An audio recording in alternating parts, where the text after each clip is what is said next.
Et bonjour à toutes et à tous, on se retrouve pour une nouvelle vidéo que je filme 2 semaines à l'avance.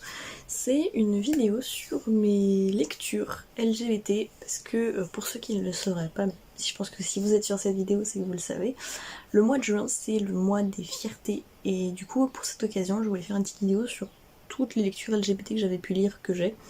Il y en a que j'ai plus, mais il y en a deux je l'ai de tête, il y en a sûrement plus mais j'ai pas tout en tête. Et du coup, je voulais faire une petite vidéo sur ces lectures qui représentent du coup la communauté LGBT de près ou de loin. Du coup, j'ai des romans qui. Comment je pourrais dire ça, que le fait que le personnage soit LGBT, c'est le thème principal du roman, et d'autres où c'est un thème secondaire, mais pour la représentation LGBT, si vous voulez. Et quand je vais commencer par là, parce que j'ai lu beaucoup de romans où on mettait un personnage LGBT pour mettre un personnage LGBT, et ça apportait pas spécialement, c'était vraiment histoire de dire ah mais il y a de la représentation, c'est comme les gens qui mettent un personnage racisé pour mettre un personnage racisé, ça ne... Et là du coup j'en ai quelques-uns qui sont pas mal, donc je pense que je vais commencer par ceux-là. Le premier que j'ai du coup c'est un petit poche, enfin il existe en poche, et c'est un des premiers romans que j'ai lu, que j'ai adoré, c'est Boys Don't Cry de Mallory, pas Margaret, Mallory Blackman. C'est la même auteure d'Entre Chien et Loup, que j'ai pas du tout lu, mais j'ai adoré celui-là. On va suivre Dante. Dante qui a 17 ans, qui est un peu surdoué, et il attend les résultats pour sa fac. Et il y a son ex-copine Mélanie qui va arriver avec son bébé, lui dire bah c'est ta fille. Et enfin non, elle va même pas lui dire, elle va lui faire bah tu peux me la garder le temps que j'aille faire des courses. Et au final il l'appelle et bah elle lui apprend que c'est sa fille à lui. Et qu'elle se barre, en gros, elle lui laisse sa fille. Et du coup la représentation qui est dedans c'est le frère de Dante, Adam, il est gay. Et alors ça apporte à l'histoire puisque bah, ça va causer pas mal de problèmes à Adam. On a vraiment le côté très homophobie et homosexualité refoulée aussi dans ce roman. Voilà, super bien. Alors, très petite représentation, mais je me suis dit pourquoi pas. Captive, je pense que tout le monde connaît Captive. Et dans Captive, je vais pas développer l'histoire parce que ça n'a vraiment rien à voir, mais Chiara, un des personnages, est lesbienne, je pense. Quand il parle de ses relations de couple, c'est toujours avec des filles, donc je suppose qu'elle est lesbienne et pas bi ou pas. Mais voilà, je trouve ça sympa. Même si en soi ça apporte rien à l'histoire, bah elle est là quoi. Autre roman, All Our Hidden Gift. Dans ce roman, il y a deux personnages qui sont à genre ou non binaires, je sais plus. Je sais qu'il y en a deux. Il y a Rory et il y a un autre personnage du coup qui s'appelle Miel. Qu'on voit. Miel on la voit pas beaucoup, mais Rory on le voit énormément. On les voit. Un peu de mal avec le neutre, mais voilà. Et du coup pour l'histoire on va suivre Maeve qui a du mal à trouver sa place dans son lycée, et un jour elle va tomber sur un jeu de tarot et elle va tirer les cartes, et genre elle a un don pour ça, vraiment elle a un don pour ça, et un jour elle va faire un tirage à sa meilleure amie, il y a une carte qui s'appelle la carte de la gouvernante qui n'existe pas normalement dans un jeu de tarot original, et après avoir fait ce tirage, Lily, la meilleure amie de Maeve, va disparaître, et du coup elle va s'allier à Rory, c'est pas Rory, c'est Roé, pour retrouver sa sœur. C'est le grand frère de Lily.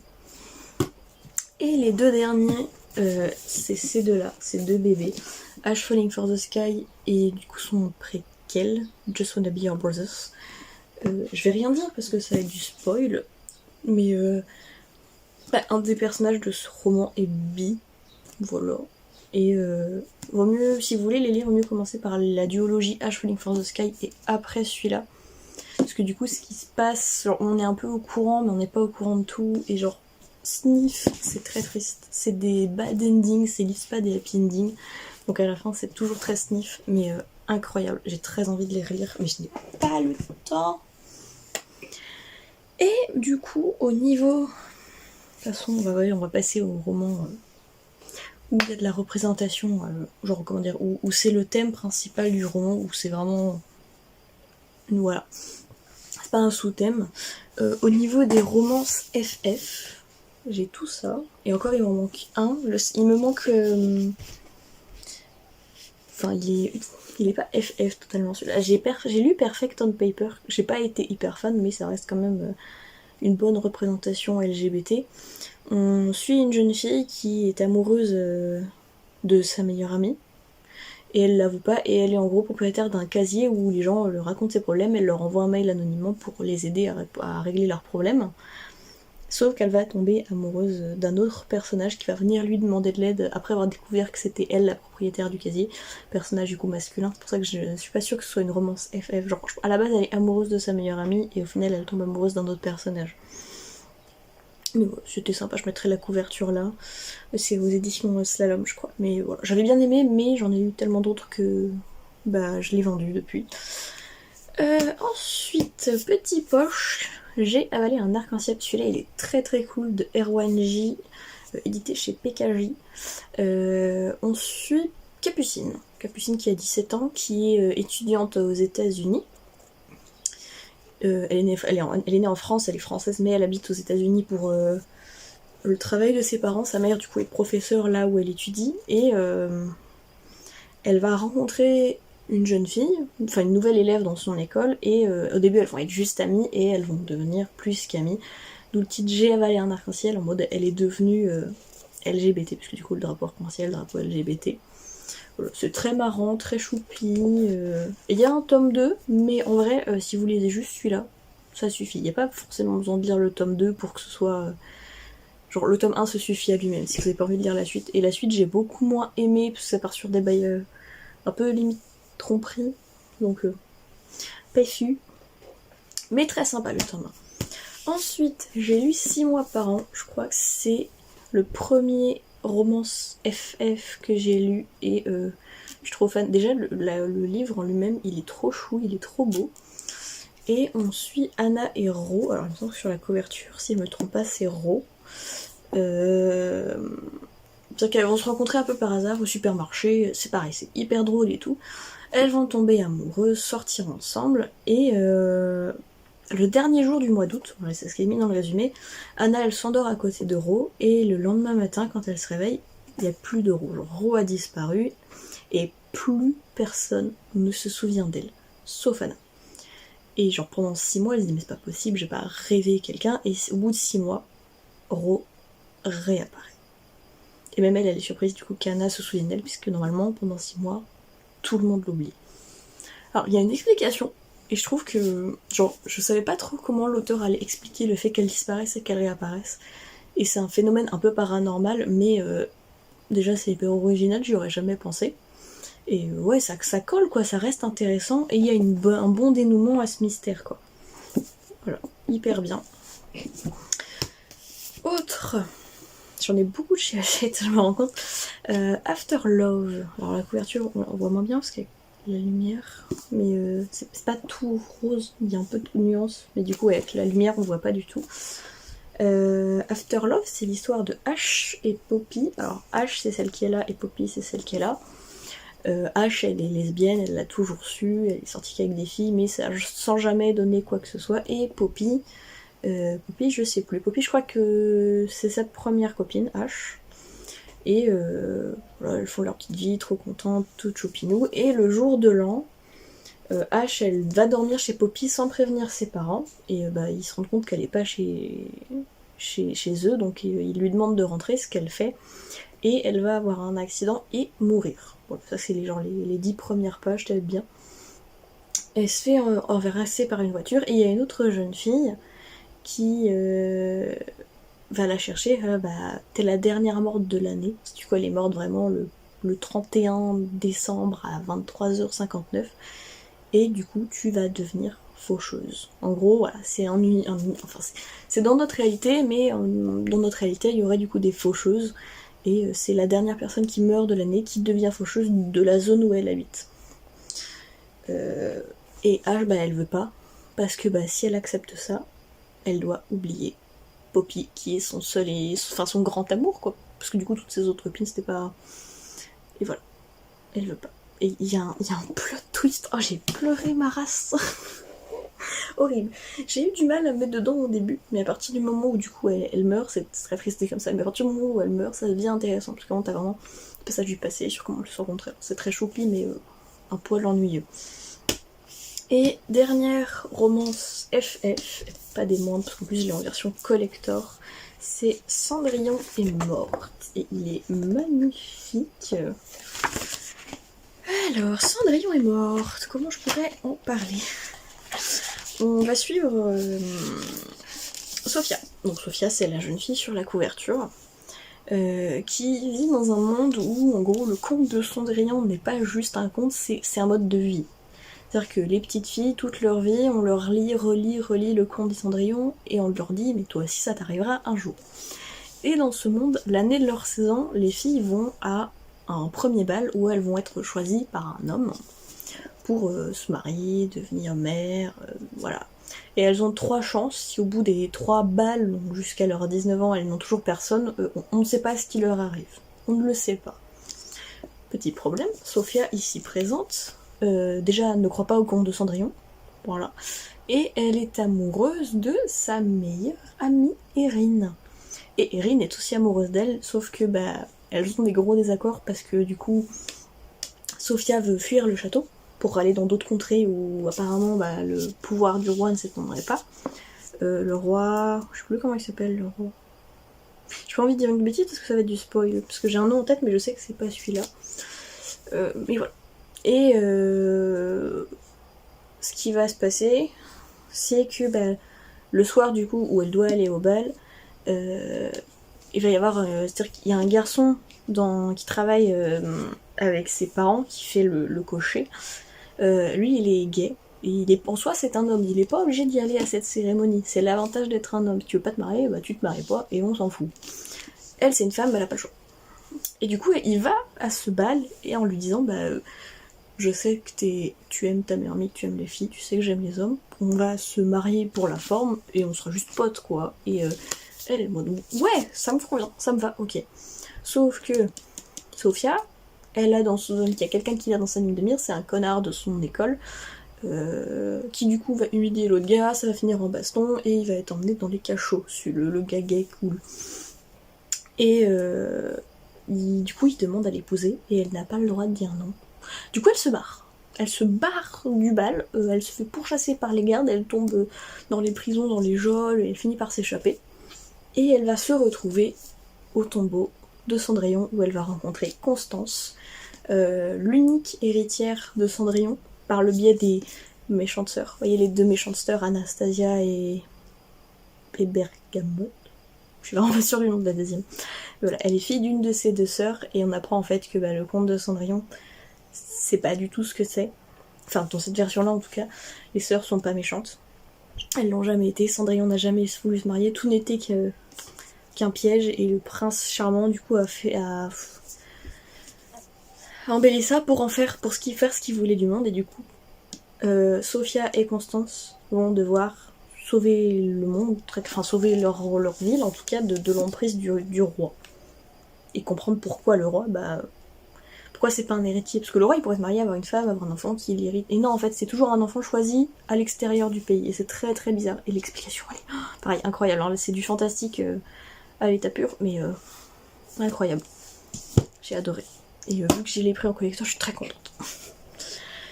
Alors celui-là, je savais pas où le caler, parce que c'est ni une romance FF, ni une romance MM, mais Loveless, de Alice Oseman, qui du coup parle d'une fille qui est... oh, j'ai perdu le mot. Aromantique et asexuelle, ça y est, ça m'est revenu.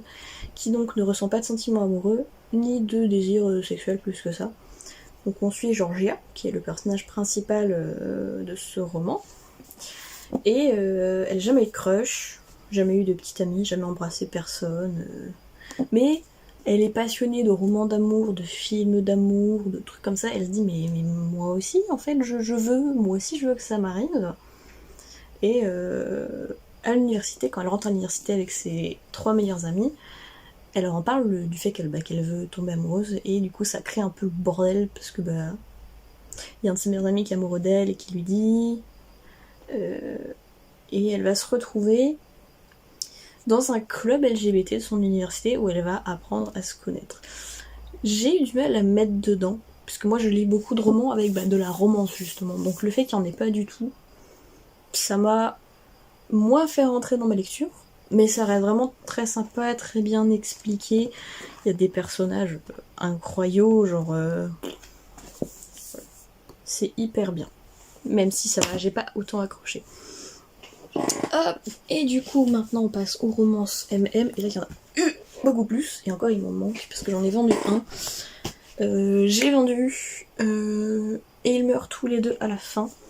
C'est un des premiers que j'avais lu en entrant sur le BookTok, sur TikTok, et quand je l'ai lu, j'étais en mode mais c'est trop bien.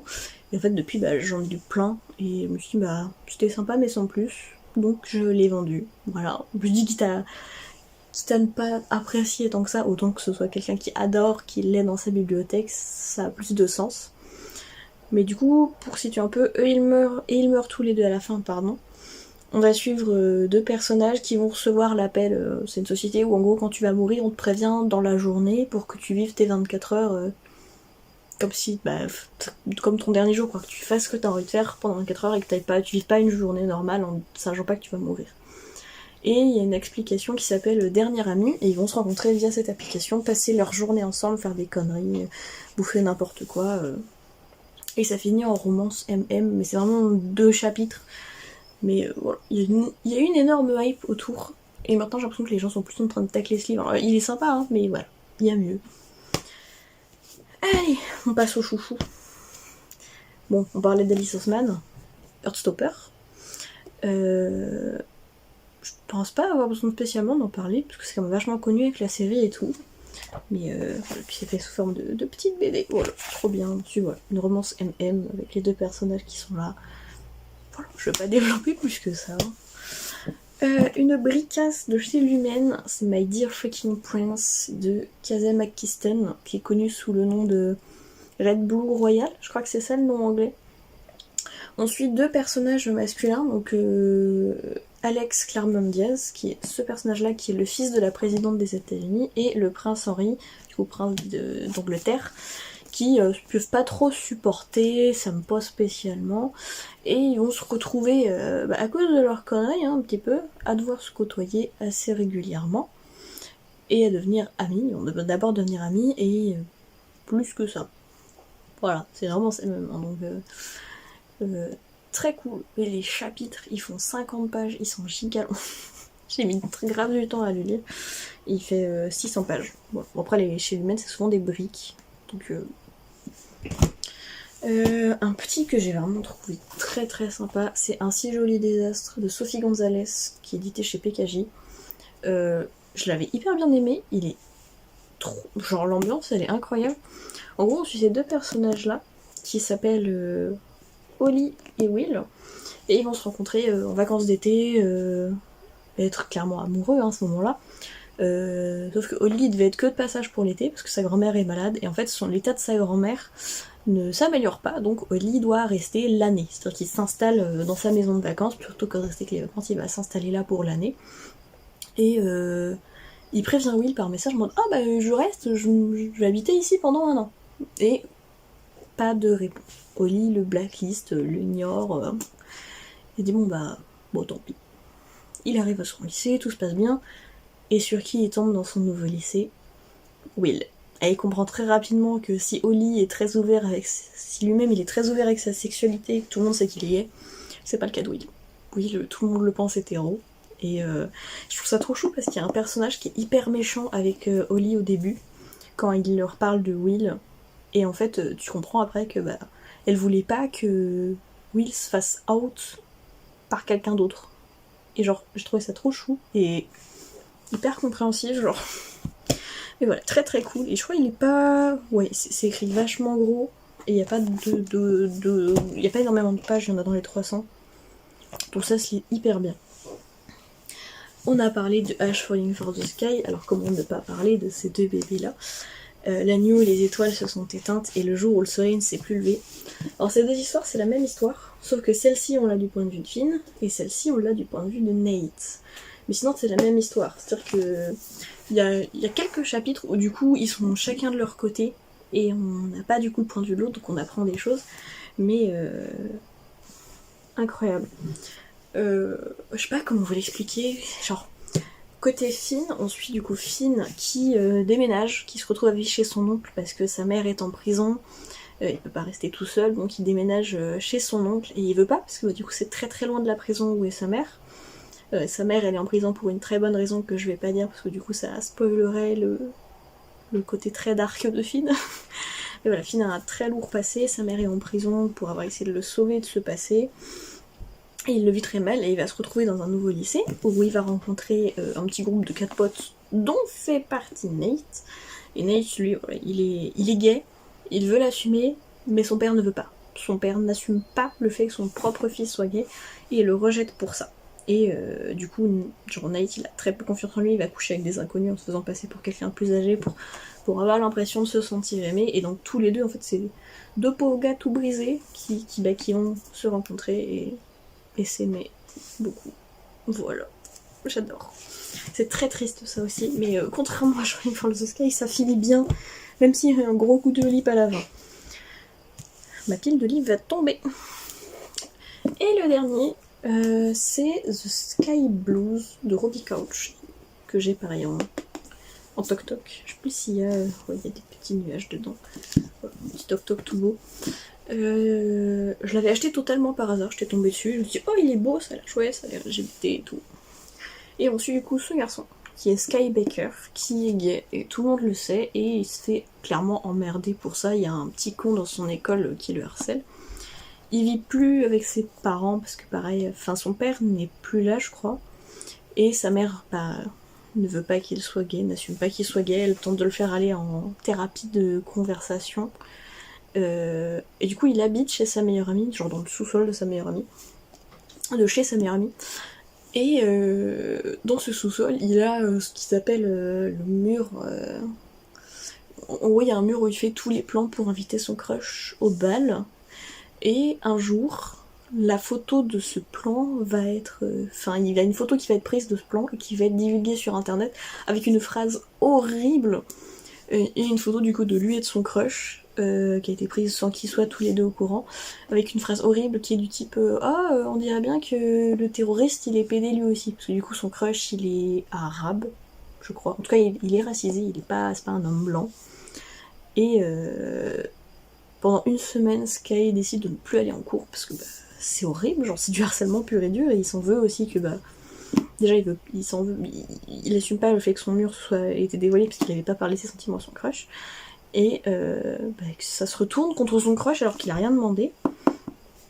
et un jour il décide d'y retourner et il voit que tout le monde le soutient, et du coup avec son petit groupe ils vont chercher qui est le connard qui a pris cette photo, qui l'a balancée, bon il y a des doutes sur la personne, comme je dis il y a un petit con qui harcèle, mais ils ont pas de preuves et ils cherchent les preuves. Et voilà, la fin est trop choupinounette. Mais voilà, Sky Blues. Et du coup, c'est tout au niveau des romans LGBT que j'ai. Je pense que je vais peut-être faire une autre partie sur les mangas, genre ce qui va être Yuri. Peut-être, il faut que je vois. Je pense que déjà, si j'ai les romans pour début juin, ça sera déjà pas mal. Je me dis. Voilà. Sur ce, c'est sur ça que je vais stopper cette vidéo. J'ai rien de plus spécialement à dire à part vous souhaiter à tous un joyeux mois des fiertés.